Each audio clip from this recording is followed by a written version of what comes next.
Bueno, entonces, habíamos acabado la clase pasada, pues comentando que el problema con el comportamiento a corte no es que no sea dúctil, porque si ustedes ven aquí, si yo idealizara más o menos la envolvente de este comportamiento aquí, de esta gráfica, como bilineal, pues ustedes verían que el punto de quiebre, el punto de quiebre o el punto de fluencia anda por acá, y verían que este desplazamiento que estamos alcanzando es como del orden de 4 veces este primer punto de fluencia.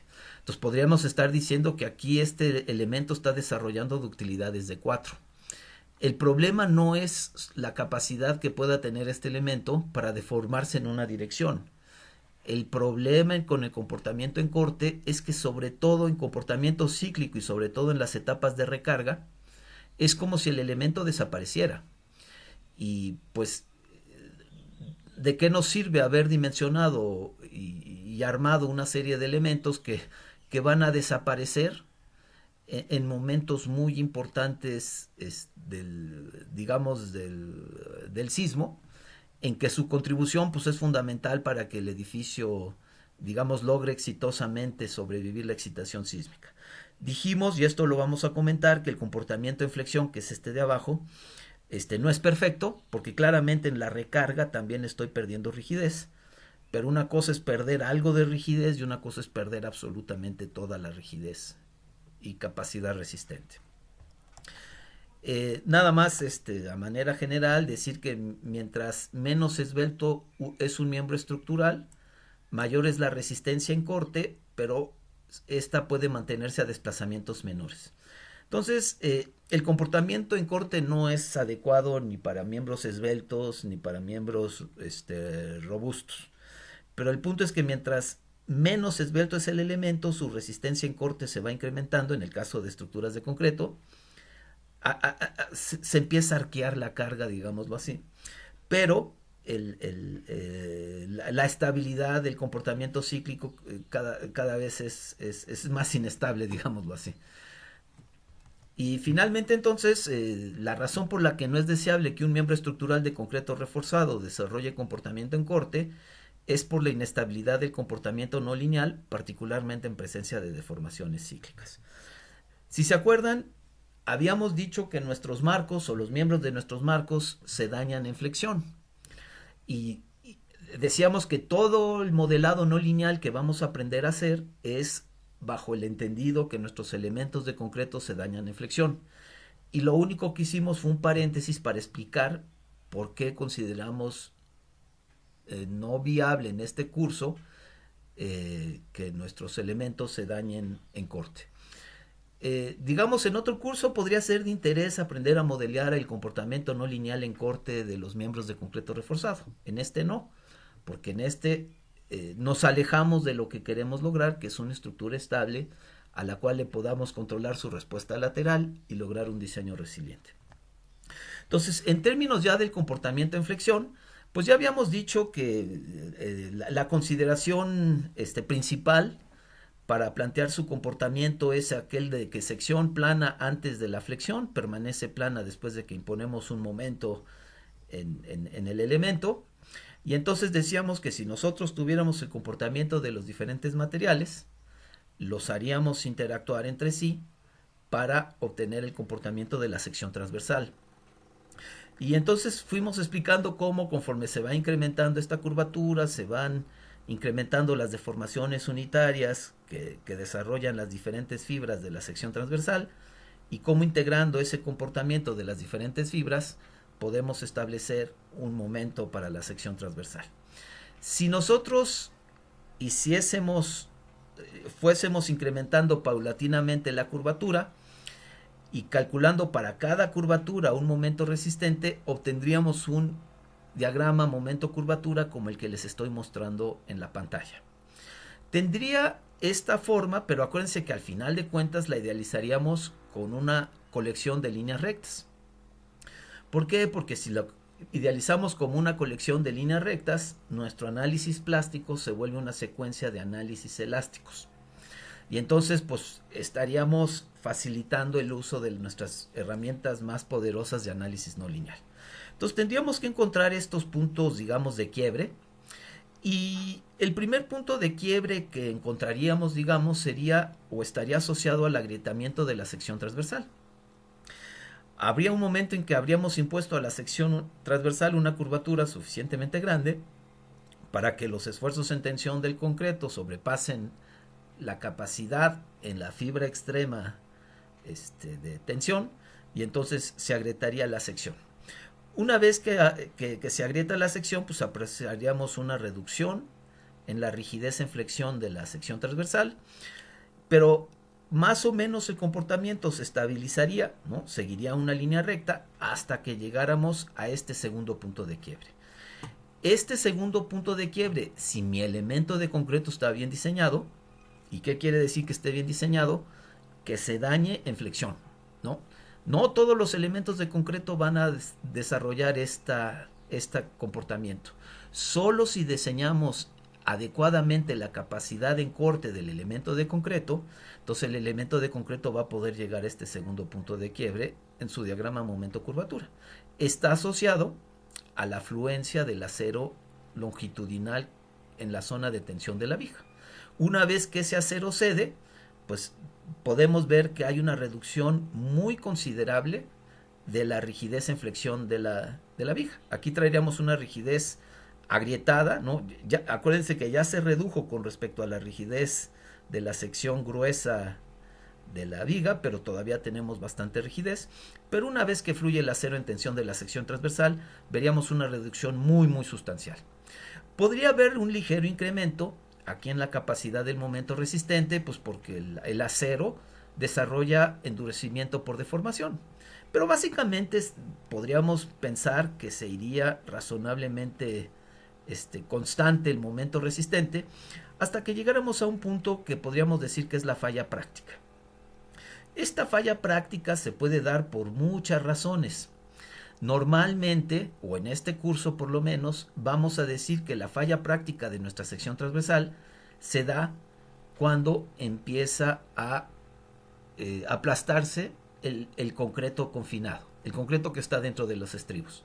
Entonces, cuando las primeras fibras de concreto adentro de los estribos de la sección transversal se empieza a aplastar, entonces nosotros vamos a considerar que ya llegamos a lo que denominamos la falla práctica. Ahora, si ustedes ven un elemento de concreto, una sección transversal de concreto, en donde apenas empezó a aplastar la fibra extrema del concreto confinado, ustedes verían que esa pieza de concreto está bastante bien. O sea, ustedes dirían, bueno, sí está dañada, pero no es tanto como para que diga que ya falló, ¿no? Si usted no la quiere y usted dice que ya falló, pues préstemela porque yo le voy a echar un piso extra a mi casa con esas vigas que se ven perfectamente sanas. Entonces, hay una cosa que llamamos falla práctica, que para nosotros va a estar asociada a este aplastamiento del concreto confinado, pero a partir de que se empieza a aplastar la primera fibra, de manera subsecuente se van aplastando secuencialmente más y más fibras, y entonces empezamos a ver una reducción sustancial en la capacidad de resistencia de la pieza, hasta que llegamos a lo que se podría llamar la falla real. Noten que hay una diferencia importante entre lo que vamos a denominar en este curso la falla práctica y lo que podríamos considerar la falla real. Ahora sí decir, esa pieza ya falló. Entonces, noten que en relación a lo que es la falla real, nosotros vamos a considerar una definición conservadora de lo que es falla real. Todavía cuando el elemento no inestabiliza, nosotros decimos que ya falló. No queremos entrar en esta zona de comportamiento inestable en este curso, ¿no? En este curso, repito, cuando lleguemos al aplastamiento de la primera fibra del concreto confinado, aquí vamos a decir que ya falló nuestra pieza. Ahora, ese comportamiento nosotros lo vamos a idealizar de forma bilineal. Nos vamos a comer este primer punto de agrietamiento, ya justificaremos por qué, pero de entrada vamos a pensar que el miembro estaba agrietado desde el principio. Entonces, como estaba agrietado desde el principio, pues tenía esta rigidez agrietada desde el principio. Vamos a tener entonces un comportamiento bilineal con dos puntos de quiebre. El primer punto de quiebre va a estar asociado a la afluencia del acero longitudinal, y en este curso el segundo punto de quiebre va a estar asociado al primer aplastamiento del concreto confinado. Y entonces esa curva que veíamos así, sencillamente con fines de modelado o no lineal, la vamos a considerar así. De esta curva realista vamos a leer las propiedades para establecer esta curva idealizada. Este primer punto de quiebre pues, corresponde a este. Entonces yo leería de mi diagrama momento curvatura realista el momento plástico, que sería el asociado a este primer punto de quiebre, y leería esta curvatura de fluencia. También de mi diagrama idealizado leería este segundo, este punto, que yo lo estimaría, ya tenemos aquí un criterio de cómo se establece esta curvatura última, y yo establecería esta curvatura última.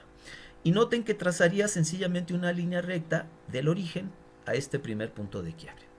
Y entonces la pendiente de esa línea recta que yo conecto del origen al primer punto de quiebre, digo que es la rigidez agrietada en flexión de la sección transversal.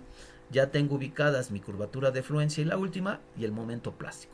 Y entonces nosotros vamos a reducir este tipo de diagramas a un diagrama de curvatura práctico que nos permite establecer el diagrama momento-rotación de nuestra articulación plástica. Ahora dice que el comportamiento a nivel sección transversal no siempre da una idea razonable del comportamiento de un miembro esbelto de concreto reforzado, particularmente en presencia de deformaciones cíclicas.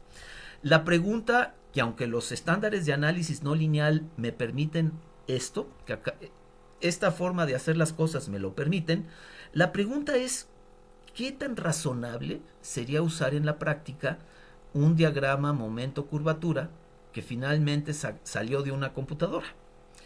La computadora no puede tomar en cuenta muchas cosas que ocurren en la vida real. Entonces, a ver, tratemos de entender todo lo que sucede en la vida real para tratar de entender qué tan pertinente sería usar un diagrama idealizado, bilineal, momento-curvatura, que saliera de una computadora, que saliera de un análisis de fibra de una sección transversal idealizada en la computadora. Bueno, lo primero es que bajo cargas cíclicas se dan interacciones muy interesantes entre los diferentes miembros de un marco. ¿Se acuerdan que dijimos que no podemos hacer nuestro modelo no lineal si no tomamos en cuenta las interacciones? En la computadora nada más estoy poniendo una sección transversal y a esa le estoy sacando un diagrama momento-curvatura, pero no estoy tomando en cuenta ninguna interacción. ¿Pero qué creen? Que en la vida real se dan interacciones bien complejas que si no tomo en cuenta, no le puedo dar sentido a mi diagrama momento-curvatura que saqué en la computadora. Entonces, a ver, veamos esta primera interacción, que no sé qué tan rara se les vaya a escuchar, pero bueno.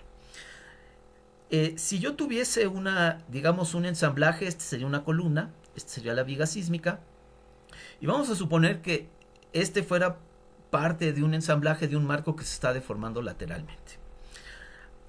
Apaño de las columnas, las vigas se deformarían así.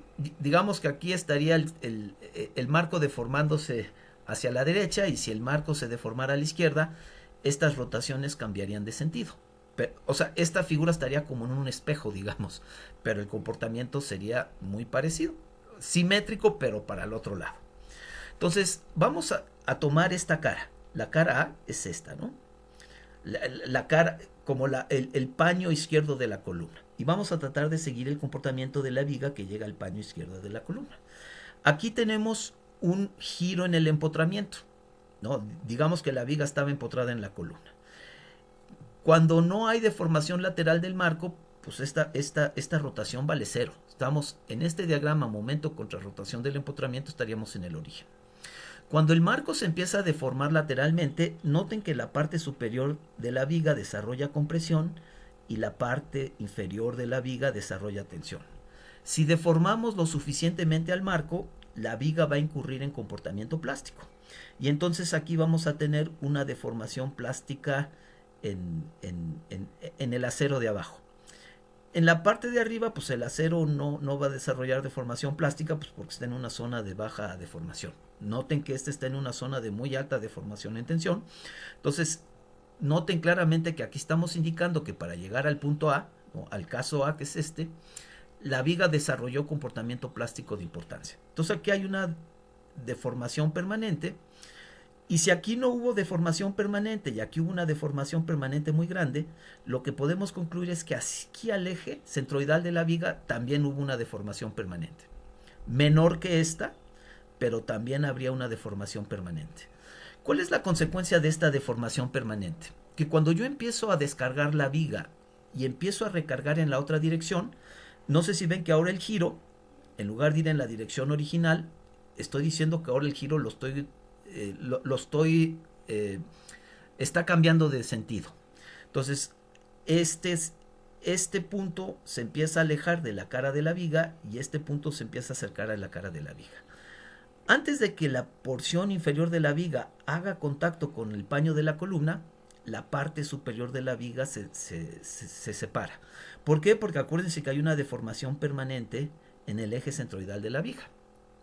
Y entonces, digamos, aquí a partir de este punto B, no sé si ven que el concreto se forma una grieta todo lo largo de la cara de la columna. El concreto de la viga ya no está en contacto con el concreto de la cara de la columna. Y solo los dos refuerzos de la viga, el superior y el inferior, están dando una rigidez y una resistencia en flexión. Entonces lo que empezamos a ver es que a partir de este punto B, si ahora seguimos deformando la viga pero en dirección contraria, vamos a ver que hay una reducción sustancial en la rigidez de la viga. Pues porque no es lo mismo que el concreto esté ayudando a la rigidez de la viga que solo el par de acero esté contribuyendo a las propiedades en flexión de la viga. Entonces vemos una degradación de rigidez considerable. Y al final, si deformamos lo suficiente, rotamos la viga lo suficiente en la otra dirección, esta cara de la viga a la larga restablece contacto con la cara de la columna y entonces la viga recupera su rigidez inicial y su resistencia original. Entonces, pues la idea es, no sé qué tan lógico se les oiga que de veras se forma una grieta a todo lo alto de la viga. Pero bueno, pues saquemos esta figura del libro de Park y Poli, a donde nos muestran las etapas de falla de una articulación plástica. No sé si ven que acá está deformándose la viga en una dirección, aquí está el contacto en compresión y aquí está la grieta en tensión. Noten que aquí claramente se muestra cómo cuando descargamos la viga y la vamos deformando en la otra dirección, antes de que esta cara de la viga establezca contacto en compresión con la columna, aquí se abre una grieta, de tal manera que se forma una grieta a lo largo de toda la cara de la columna, y lo que suele suceder es que antes de que falle la sección transversal, la viga desliza. O sea, la viga no falla por la falla porque falle su sección transversal que está en contacto con la columna. La viga falla porque se desliza. Entonces, dice que la falla en flexión de un miembro dúctil de concreto reforzado no suele darse porque se aplasta el concreto. Dijimos, ¿no?, que en este diagrama de interacción, perdón, de momento curvatura, pues nuestro criterio va a decir que la sección transversal llega a su capacidad máxima cuando se aplasta el concreto. Pero la verdad es que la mayoría de las vigas no se dañan porque se aplasta el concreto en su sección transversal. Se fallan o se inestabilizan porque se forma esta grieta y entonces se deslizan. Y entonces dirán, no, pues no, ni usted ni Park ni Poli hacen ningún sentido. Bueno, a ver, ¿por qué no vemos un video de un elemento de concreto reforzado que trabaja flexión? Noten que esta sería la zona de empotramiento. Vamos a ver si de veras se forma esa grieta y si de veras desliza o no el miembro estructural. Entonces aquí estamos a bajos deformaciones, pues obviamente a bajas deformaciones no se ha formado ni una grieta allá abajo. Pero noten cómo aquí, conforme vamos desarrollando cada vez más comportamiento no lineal, se empieza a pintar la grieta aquí abajo.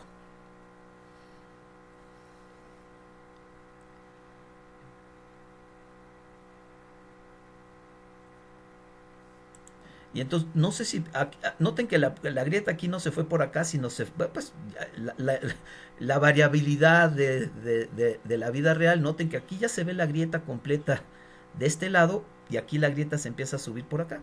Pero ya que hay una grieta completa en la base de este muro. No sé si ven que aquí ya se ve como la grieta está abierta completa a lo largo de toda la base del muro. Ahora les pido que se fijen en esta cara blanca del muro y en esta en este espacio para ancla. Entonces, vean cómo con respecto al círculo negro, esta cara blanca se va a empezar a mover, o sea, va a empezar a deslizar la pieza. Y van a ver que cuando empiece a deslizar la pieza, esta carga se nos va a inestabilizar. Entonces, vean ahí donde está el cursor, cómo empieza a moverse la cara con respecto. Claramente se está deslizando el muro y miren lo que pasa por el deslizamiento del muro. Entonces, según nuestro estudio de momento curvatura analítico, pues predeciría un comportamiento, mucho más capacidad de deformación para el muro que el que realmente vemos por este fenómeno, porque cuando hacemos un diagrama momento curvatura en la computadora, pues ni soñando estamos tomando en cuenta este efecto. Pero miren entonces cómo falla el muro por deslizamiento. Es el deslizamiento del muro el que lo lleva a fallar. Y si todavía dice, no, estos son puros cuentos, vean aquí en esta viga, digamos, se está deformando con respecto a esta columna. Noten ahí pues, la grieta lo ancho toda la viga. Entonces, cuando se abre una grieta de esta magnitud, pues entonces solo el par de acero está dando el comportamiento en flexión de la viga. El concreto ya no está ayudando claramente. Y entonces hay esta degradación. ¿Cuál es el punto? Que primero la viga no se deforma tanto como sugeriría el diagrama momento-curvatura. Y lo segundo, que este fenómeno se da en las etapas de recarga. Y como se da en las etapas de recarga, cuando recargamos perdemos rigidez. Entonces dice que mientras controlemos el valor de giro en el extremo de la viga, una viga puede exhibir un comportamiento histerético relativamente estable. Se abre la grieta, pero no desliza la articulación plástica. Pero si nosotros aumentamos muchísimo la demanda de comportamiento, deformamos mucho la viga de tal manera, el marco se deforma muchísimo lateralmente de tal manera que este giro sea muy grande, pues esta grieta que se forma en la interfase viga-columna se abre más y más y la zona de compresión de la viga debe recorrer mayor distancia para hacer contacto con la columna, y que bajo estas circunstancias el comportamiento de la viga queda dominado por el par de acero en un rango importante de giro. Miren, esta es una figura que salió del libro de Park y Poli, y noten cómo estas curvas, primero hay líneas continuas negras, pero no sé si ven que parte de las curvas tiene líneas punteadas. Y vean lo que quiere las líneas punteadas, dice el par de acero proporciona el momento. Entonces, según este estudio, en toda esta zona como de líneas punteadas, la grieta está abierta a toda esa grieta vertical, y entonces aquí el concreto no está contribuyendo a las propiedades de la viga, es solo el par. Y no sé si ven que por eso, cuando yo recargo, no sé si ven cómo pierdo rigidez, ¿sí? Entonces, yo tengo una rigidez inicial de carga muy grande. Tengo rigideces de descarga bastante aceptables, pero noten cómo las rigideces de recarga se reducen. Y esto se reduce por esa grieta que cruza todo el paño de la columna. Ahora, noten que bajo ciertas circunstancias, cuando la capacidad en flexión de la viga es positiva y negativa son similares, estos ciclos histeréticos se degradan en la recarga, pero bueno, son razonables. Sí hay una degradación de rigidez aquí, pero es una degradación de rigidez con la que podamos vivir. No sé si se acuerdan qué pasaba en corte. Cuando yo llegaba en corte aquí, cuando mi miembro de concreto llegaba en corte aquí, se iba horizontal. Y ese irse horizontal implicaba que aquí no había ni rigidez ni resistencia. Noten que sí te estamos degradando el comportamiento de la viga, pero noten que sí tenemos rigidez y sí tenemos resistencia en la etapa de recarga. Ahora, no sé si ven que este comportamiento es un comportamiento en flexión, pero tiene algo que no me gusta. ¿Quién me podría decir por qué estos ciclos histeréticos no nos gustan tanto como estos? ¿Qué le criticarían a esos ciclos histeréticos?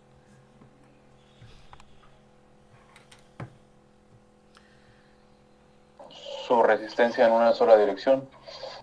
Bueno, tiene mucho más resistencia en una dirección en esta que en esta, ¿están de acuerdo? Pero no sé si ven ¿Qué me dicen de estos ciclos de recarga? No sé si ven cómo en estos ciclos de recarga, vean estos, como pues llego aquí y inmediatamente voy recuperando la resistencia. Pero no sé si ven que acá va como un rango de deformación muy grande en que la viga trabaja a muy bajas resistencias, sobre todo cuando recarga. Noten entonces que, como dijo su compañero, cuando la resistencia de la viga es muy desigual en momento positivo y negativo, tenemos esto. Y esta parte pues es una degradación que no nos gusta. Acuérdense que cuando el acero positivo y negativo son más o menos iguales, esta curva empieza a cargar hacia arriba luego. Pero miren aquí este tipo de cosas. Este tipo de cosas también la tenemos que entender, porque este es un comportamiento que no nos gusta y este es un comportamiento que sí nos gusta. ¿Y qué creen? Que en el diagrama momento-curvatura que sacamos en la computadora, pues no nos avisa que cuando tenemos un desbalance importante entre el acero positivo y el acero negativo, tenemos este tipo de degradación del ciclo histerético que no nos gusta en términos de sismoresistencia. Entonces, segundo tema que el diagrama momento-curvatura no nos informa. Entonces dice acá que un desbalance entre las cuantías de acero positivo y negativo lleva un adelgazamiento muy pronunciado del ciclo histerético. Y entonces, por tanto, es necesario proveer suficiente acero en compresión para hacer posible un comportamiento histerético estable. Esto no es posible entender si solo se estudia el comportamiento de la sección transversal en la computadora. ¿Qué les quiero decir? No se trata de devaluar las cosas que podemos hacer en la computadora, pero si no vamos al laboratorio y estudiamos una serie de cosas y entendemos una serie de cosas, los cálculos de la computadora por sí solo no me van a permitir un diseño razonable. Entonces, este es el tipo de comportamiento que queremos. Este tipo de comportamiento solo se puede si hay un buen balance entre la cantidad de acero positiva y la cantidad de acero negativa. ¿Están de acuerdo que según este tipo de modelado es una idealización multilínea de este? Noten que según este tipo de modelado tenemos la etapa de carga. Normalmente este tipo de modelado considera que la rigidez de descarga es muy parecida a la rigidez de carga. Y noten cómo hay una reducción notable en la rigidez de recarga. ¿Quién me explica por qué esta rigidez de recarga es menor que esta rigidez de descarga? ¿Qué está pasando aquí que estamos perdiendo rigidez durante la recarga? ¿Qué fue lo que dijimos? El concreto ya no está aportando. Perdón. No le escuché bien porque entraron dos voces y ya como que no alcancé a distinguir ninguna de las dos. Entonces, ¿por qué tenemos esta rigidez, esta degradación de rigidez a la recarga? ¿Cuál es la razón? Por la grieta existente, lo que hace que no trabaje el concreto en conjunto con el acero. Totalmente. Y están de acuerdo que el concreto se agrieta. El concreto no tiene capacidad prácticamente de tensión y no podemos evitar eso. Entonces, convivir con el concreto implica aceptar que se agrieta. Nada más que noten que aunque se agrieta en tensión, a inflexión y en corte, el agrietamiento en flexión me conviene más. Y entonces, sencillamente voy a aceptar esa pérdida como parte de mi convivencia con el concreto reforzado como material sismorresistente. Y noten cómo conforme más grande es esta deformación, la rigidez de recarga se hace más pequeñita. No sé si ven que aquí tengo una rigidez de recarga a un nivel de rotación pequeñito, pero cuando hago más grande esta rotación, la rigidez de recarga se hace más baja. ¿Por qué? Pues porque la grieta se abre más. Ahora, dice que además la capacidad de deformación del miembro de concreto reforzado sujeto a cargas cíclicas puede quedar regido por el pandeo de las barras longitudinales. Cuando yo deformo mi pieza de concreto en una dirección, casi nunca rige el pandeo en un elemento de concreto bien diseñado. Pero ¿qué creen? Que bajo cargas cíclicas puede regir el pandeo sobre el aplastamiento del concreto. Y aquí, esta es una figura que saqué de un artículo del doctor Rodríguez, que por cierto este artículo lo tienen ahí en el material del curso.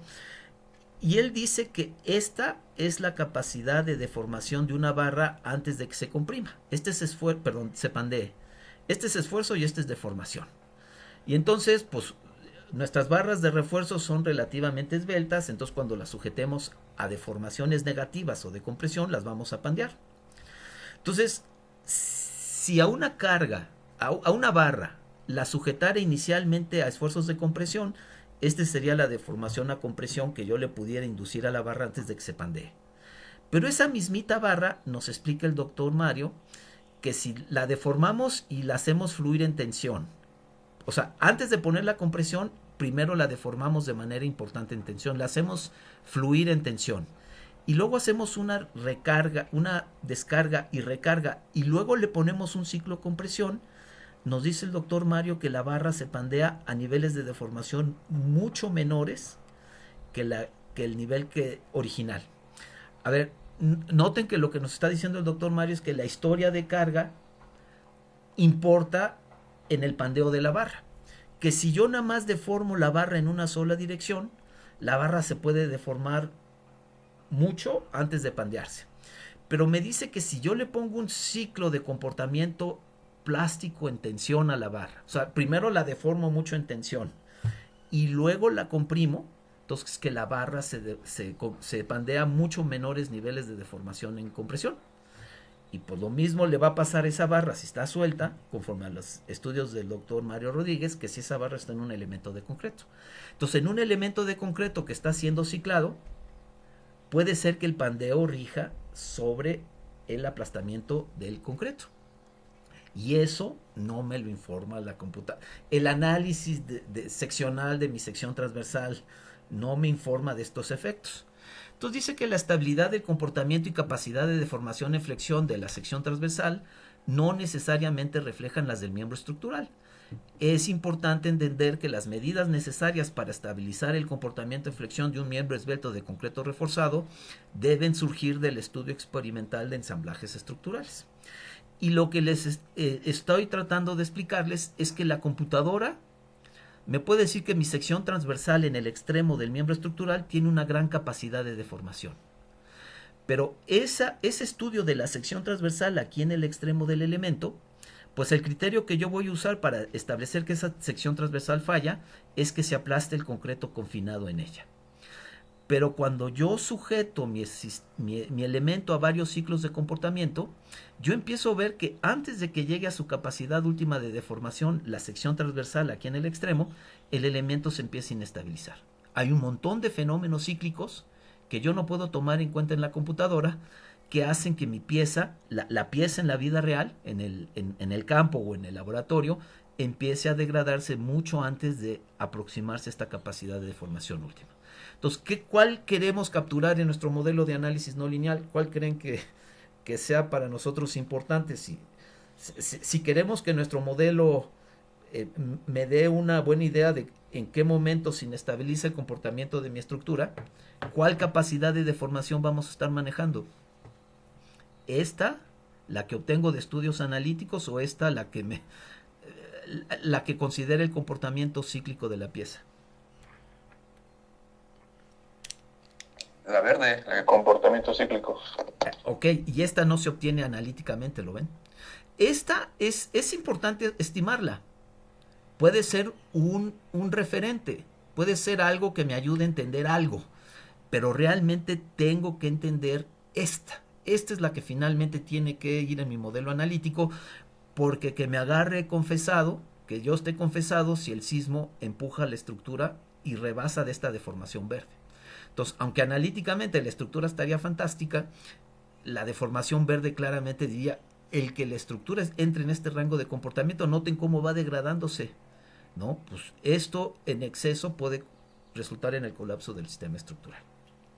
Entonces, independientemente de qué tan bien se detalle un miembro estructural y qué tan estable sea el comportamiento de sus secciones transversales, es importante controlar sus demandas plásticas de deformación. O sea, no importa qué tan bien detalle yo la sección transversal, yo tengo que entender la importancia de usar controles más estrictos de la deformación. Dice que la estabilidad del mecanismo en flexión no puede establecerse correctamente si no se entiende cabalmente el comportamiento a nivel del miembro estructural. Y que el comportamiento en flexión de un miembro esbelto de concreto reforzado, bueno, habiendo concluido eso, ahora vamos a ver qué otras cosas afectan la resistencia o el comportamiento en flexión de un miembro esbelto de concreto reforzado. Una de ellas es el nivel de carga axial. Ustedes saben que pues, una viga no desarrolla carga axial,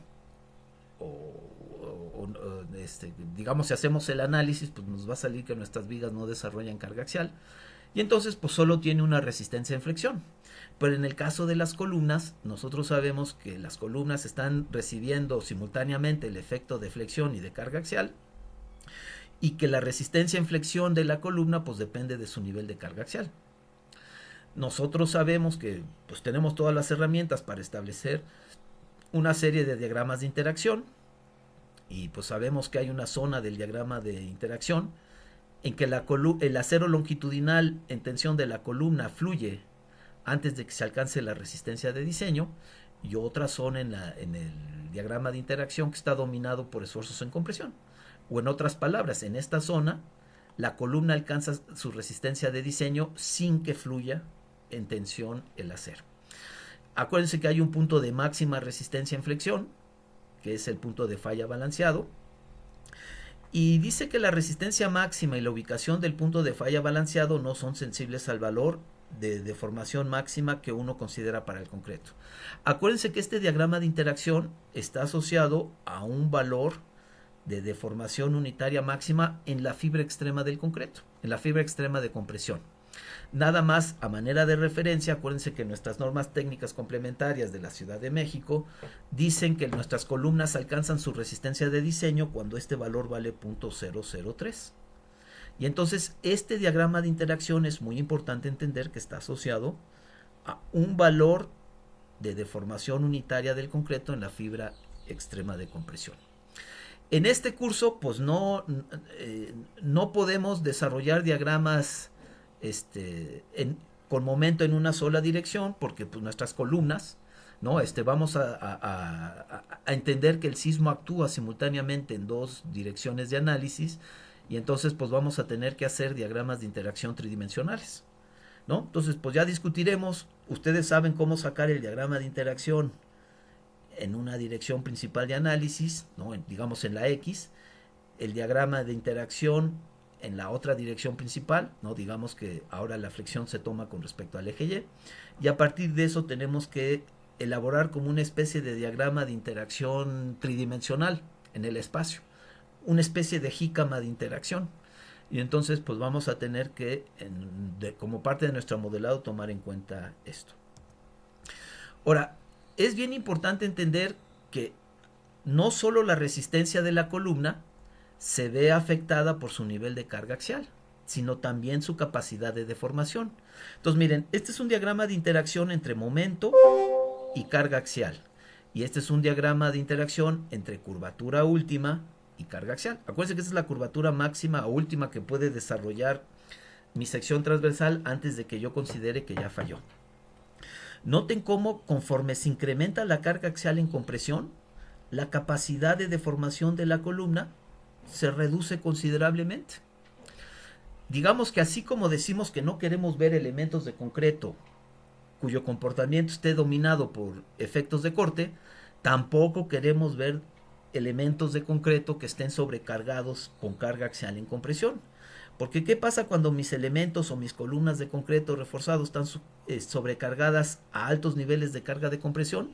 Pues no sé si ven que no se pueden deformar. Incluso quizás la situación más peligrosa, la que pone en mayor riesgo la estabilidad de un marco de concreto reforzado, es la combinación de deformación lateral y altas cargas axiales en compresión. ¿Por qué? Pues porque la columna pierde totalmente su capacidad de deformación plástica. Aquí hay una serie de pruebas, de resultados de pruebas experimentales que nos ayudan a entender cómo va evolucionando el comportamiento de una columna de concreto, y noten que ambas columnas están sujetos a diferentes niveles de carga en compresión. Entonces, esta curva este punto estaría por debajo del punto de falla balanceado, y esta carga axial estaría por arriba de la carga axial asociada al punto de falla balanceado. Y ustedes pueden ver que mientras más carga axial le pongan a su columna pues pierde capacidad de pierde capacidad de deformación lateral. Pero tenemos que entender que también la carga axial en compresión pues no solo afecta la resistencia y no solo afecta la capacidad de deformación, sino también la rigidez. Noten que acá dice baja carga axial en compresión y aquí dice alta carga axial en compresión. ¿Qué diferencia pueden ver entre estas dos columnas? Digo, más allá que acá dice baja carga axial a compresión y que acá dice alta carga axial a compresión. En el patrón de agrietamiento, ¿qué notan de diferencia entre estas dos columnas? Que la compresión ayuda un poco al cortante. ¿Y por qué dice que le ayuda al cortante? ¿Qué es lo que no está desarrollando esta columna que se ve que aquí está desarrollando de manera excesiva? Pues el agrietamiento. Exacto. Y si esta columna no se agrieta tanto como esta, no sé si ven que va a tener una rigidez en flexión más alta. ¿Por qué se va reduciendo la rigidez en flexión de los elementos de concreto? Pues ya dijimos que cuando los elementos de concreto llegan a ese primer punto de agrietamiento, pues pierden mucha rigidez. El concreto deja de ayudar o deja de aportar rigidez en flexión. Pero entonces no solo puede incrementar la resistencia en corte, digamos, sino que como el agrietamiento es mucho menor aquí que acá, entonces yo incremento sustancialmente. Cuando hay altas cargas en compresión, el elemento de concreto incrementa su rigidez en flexión. Y entonces, pues ya combinándolo todo, podemos ver que el efecto de una carga axial en compresión en una pieza de concreto, digamos si estuviéramos en un diagrama momento-curvatura, veríamos que a cargas axiales pequeñas, el elemento de concreto alcanza su resistencia y la logra mantener. Esto nos gusta. Esto es un comportamiento estable y dijimos que esto es bien importante detallar los miembros de concreto para exhibir este tipo de comportamiento. Pero noten qué pasa conforme se va incrementando la carga axial. Puede ser que conforme yo vaya incrementando el nivel de carga axial a un valor moderado, no sé si ven que se va incrementando la capacidad de momento resistente de la pieza. Pero ya no lo puedo sostener, ya no es tan estable. Alcanzo la resistencia, pero solo la puedo conservar a bajos niveles de deformación. Y noten cómo acá sugiere que conforme mayor es esta carga axial, mayor es la rigidez en flexión de la pieza de concreto. Estamos diciendo que estas tres curvas son de la misma sección transversal, nada más que con diferentes niveles de carga axial. Y si yo le pongo muy altos niveles de carga en compresión, pues ya no incremento tanto el momento. Noten que ya empieza a reducirse el momento resistente, pero peor de eso, la capacidad de deformación se hace prácticamente nulo. O sea, alcanzo la resistencia, pero la pierdo rápidamente. Pero tengo una rigidez en flexión muy alta. Entonces, pues es necesario considerar, cuando hagamos nuestro modelo de análisis no lineal, pues va a ser necesario considerar muy cuidadosamente la carga axial actuante en el miembro estructural para hacer una estimación razonable de sus propiedades estructurales. Entre otras cosas, es necesario entender que conforme mayor sea la carga axial en compresión, más inestable es el comportamiento del miembro estructural. Noten cómo tiene efectos positivos y efectos negativos.